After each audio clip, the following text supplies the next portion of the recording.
Assalamualaikum, salam sejahtera. Kami daripada Kru Eko.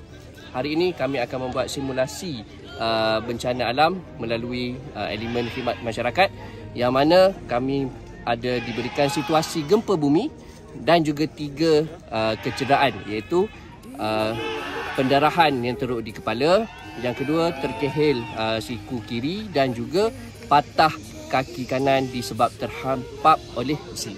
Okay, so let's see how we do it. Kami punya tim telah melakukan respon melalui panggilan yang mana memaklumkan kepada kami yang ada pasien ada orang yang mengalami kecelakaan di satu kawasan. So kami pergi ke kawasan tersebut dan mangsa telah ditemui oleh first responder kami.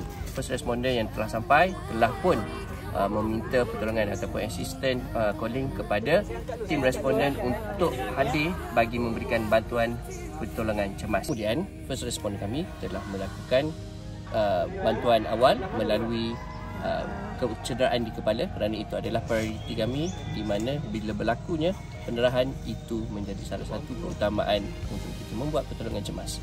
Jadi di bahagian kepala ataupun di bahagian dahi telah diletakkan satu kain untuk menutup darah yang keluar untuk memberikan pressure. Kemudian kami membuat balutan di kepala.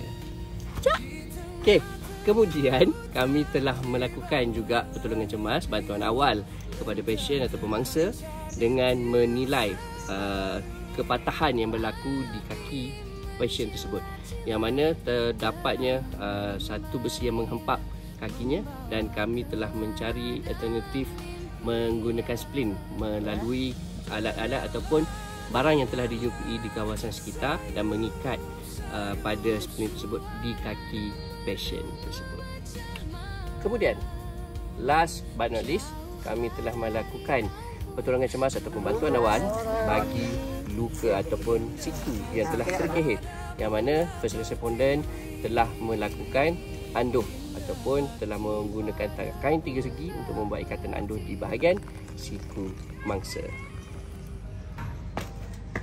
And last but not least, lagi sekali, kami telah membawa pasien tersebut melalui cara pengusungan ataupun stretcher, yang mana kami menggunakan tongkat yang telah dibawa bersama dan mengikat menggunakan scarf bagi ikatan bagi 2 kayu ataupun tongkat untuk mengangkat pasien tersebut.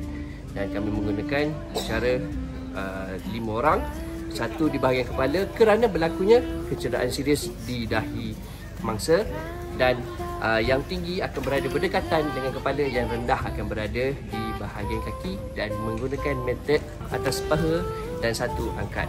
Kemudian turun pun sama, 1 paha, 1 bawah. Itu sahaja daripada kami, kumpulan ataupun Kru Eko. Thank you, bye-bye.